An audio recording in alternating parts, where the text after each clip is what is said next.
You think you're tough because you hit the gym 5 times a week and can deadlift twice your body weight. You think centuries of human progress have made you superior to ancient warriors. You're about to discover just how catastrophically wrong you are. Picture this. You're face to face with a Mongol warrior from the 13th century. No rules, no referees, just you and one of history's most perfectly engineered killing machines. The encounter would be over before your brain could process what was happening. Not because you're weak, but because you're facing something that transcends everything you understand about human capability. Let me shatter every assumption you have about medieval warfare and show you why a single Mongol warrior would end you so quickly that historians would struggle to document your defeat. The Mongol Empire wasn't built by lucky barbarians or primitive nomads stumbling into conquest. It was forged by the most systematically trained, environmentally hardened, and tactically sophisticated warriors in human history. These weren't weekend warriors or seasonal soldiers. They were human weapons created through a training system so brutal and comprehensive that it makes modern special forces preparation look like summer camp.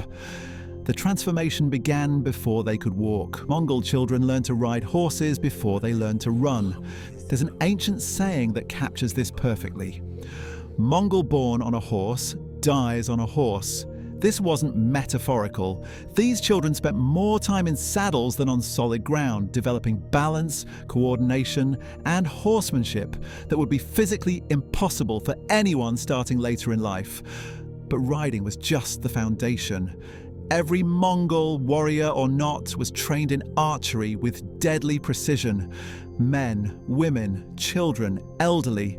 Everyone could handle a bow with accuracy that would embarrass modern Olympic archers. This wasn't hobby shooting or recreational hunting.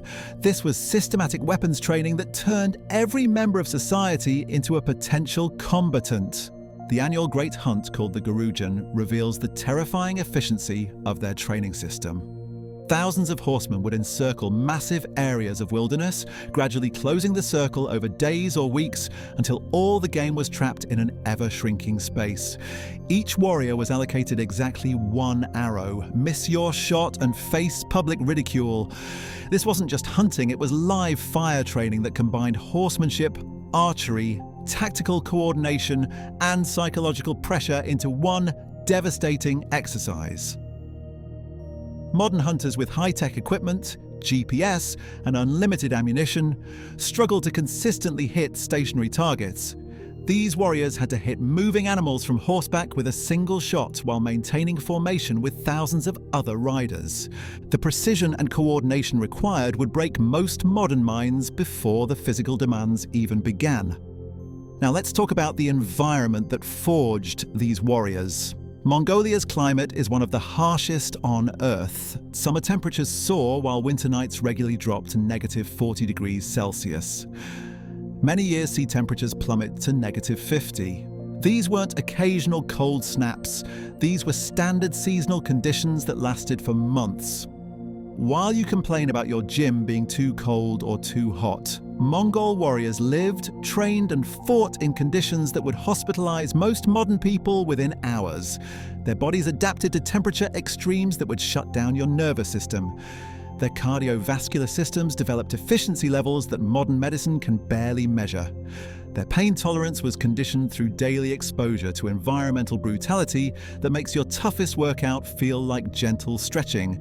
This environmental hardening created physiological advantages that go beyond simple toughness. Their metabolisms operated at efficiency levels that allowed them to function on minimal food and water for extended periods. Their circulation systems prevented frostbite in temperatures that would cause immediate tissue death in modern bodies. Their respiratory systems extracted maximum oxygen from thin mountain air that would leave you gasping and dizzy. But physical conditioning was only part of their superiority.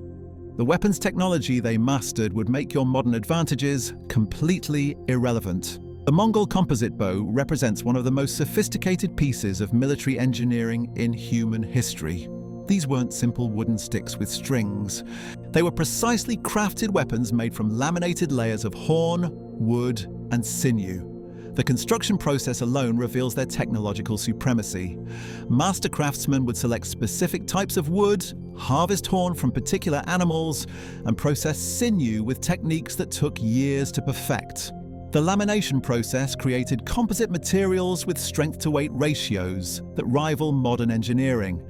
These bows were both incredibly powerful and remarkably light, allowing warriors to carry multiple weapons without sacrificing mobility. The performance specifications are staggering. Mongol composite bows had effective ranges exceeding 400 yards.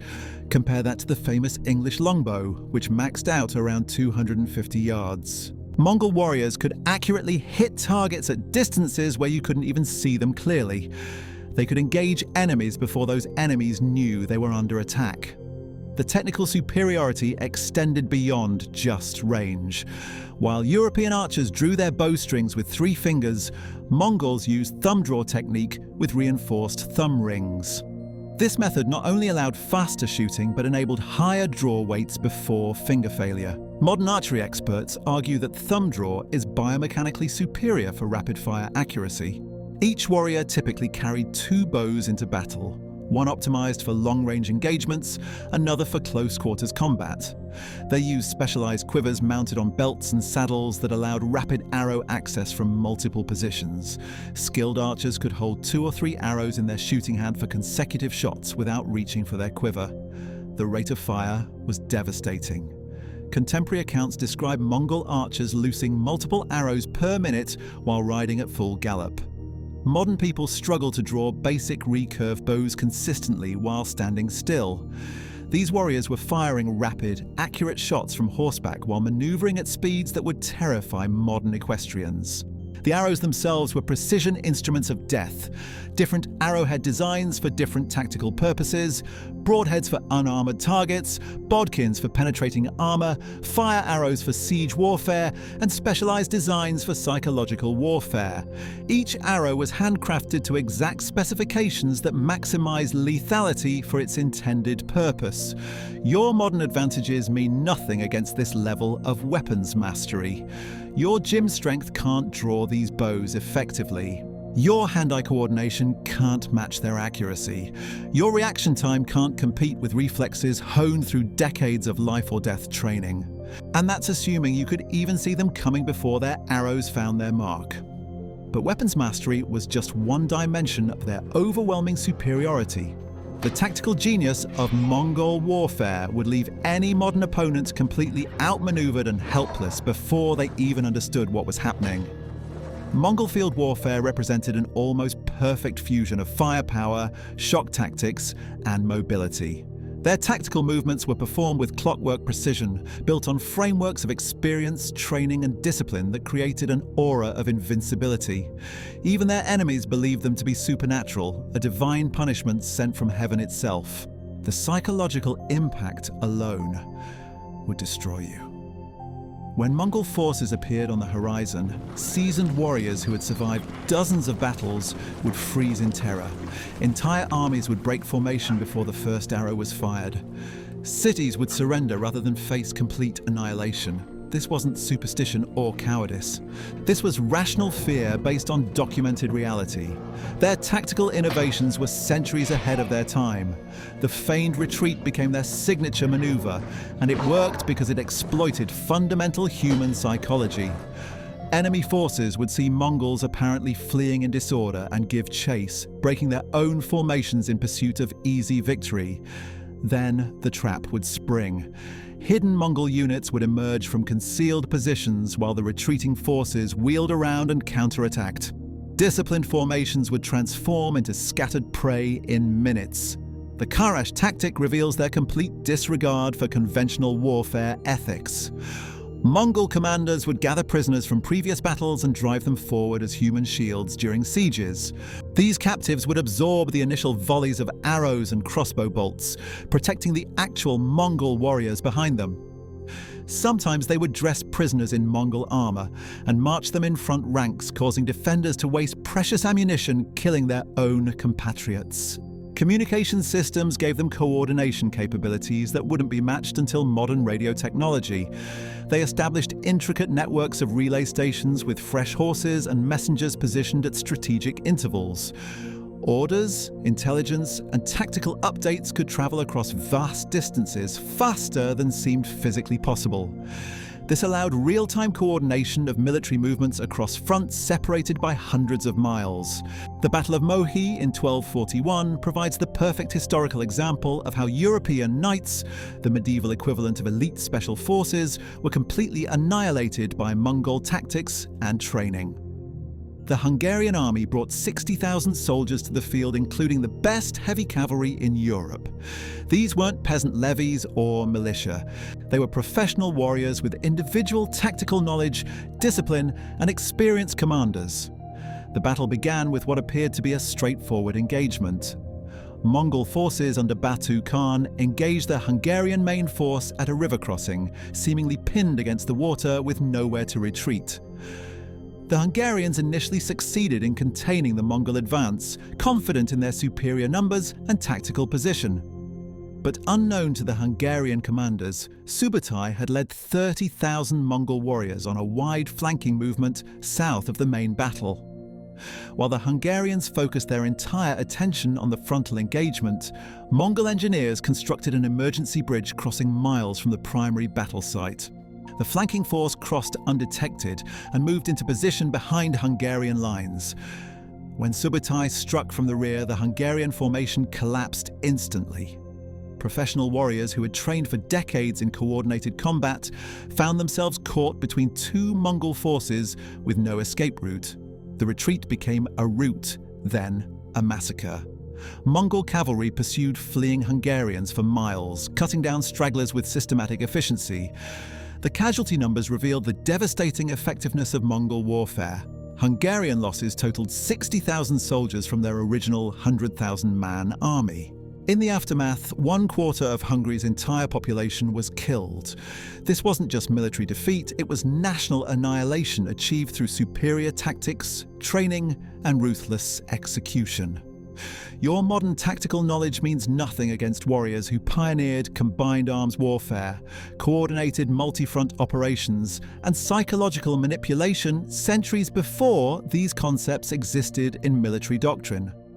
While you might understand basic strategy from movies or video games, they lived and breathed tactical innovation as a matter of survival. The mobility factor alone would overwhelm your comprehension. Each Mongol warrior maintained 3 or 4 horses, rotating mounts to maintain high-speed movement for days without stopping. They could cover distances that would exhaust modern mechanized units while maintaining combat readiness throughout the journey. When they reached their destination, they weren't travel-weary soldiers needing rest and resupply. They were fresh combatants ready for immediate engagement. The stirrup and saddle technology gave them stability that transformed horseback archery from desperate shots to precision marksmanship. Wooden saddles with high backs and fronts provided support that allowed archers to turn and fire in any direction, including behind them, while maintaining perfect balance at full gallop. This 360-degree firing capability meant there was no safe approach angle for ground-based opponents. Modern people struggle to stay mounted on gentle trail horses at walking speeds. These warriors could shoot accurately while performing cavalry charges, wheeling maneuvers, and retreat formations that would challenge professional stunt riders today. The coordination between rider and horse was so complete that they functioned as single combat units, rather than separate entities working together. Their endurance capabilities border on superhuman by contemporary standards. Historical accounts describe Mongol forces riding for weeks with minimal rest, covering hundreds of miles while maintaining combat effectiveness. They could fight pitched battles, pursue fleeing enemies, and immediately transition to siege operations without pause for recovery. The metabolic efficiency required for these feats goes beyond simple cardiovascular fitness. Their bodies operated like precision engines, extracting maximum energy from minimal fuel while generating minimal waste. Modern athletes require carefully planned nutrition, hydration, and recovery protocols to maintain peak performance for hours. Mongol warriors sustained superior performance for weeks using whatever food and water they could find along the way. So when you imagine facing a Mongol warrior in single combat, remember this: you wouldn't be fighting just one opponent. You'd be engaging the culmination of the most effective warrior culture in human history, backed by tactical innovations, physical conditioning, and psychological preparation that created legends of terror across 3 continents. The gap between your modern capabilities and a 13th century Mongol warrior isn't just significant, it's astronomical. While you've gained technology, comfort, and safety, you've lost something fundamental about human potential. The Mongol warrior represents what humans can become when survival depends on absolute mastery of violence and environmental adaptation. Your protein supplements, scientific training methods, and understanding of biomechanics become completely irrelevant when facing someone who spent their entire existence preparing for one specific purpose: killing other human beings with maximum efficiency while operating in conditions that would break your body and mind before any combat even began. The speed differential alone would be overwhelming. You might think you're quick, but Mongol warriors developed reaction times honed through decades of combat against other superhuman opponents.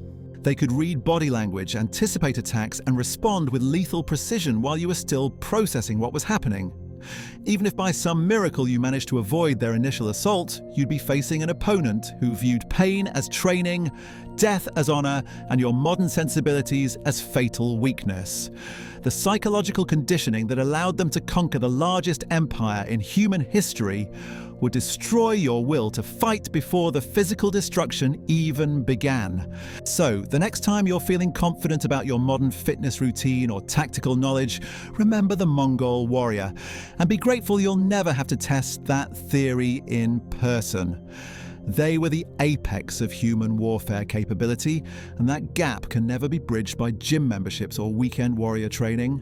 The Mongols didn't just win battles, they redefined what was possible in human conflict, and you wouldn't last seconds against that reality.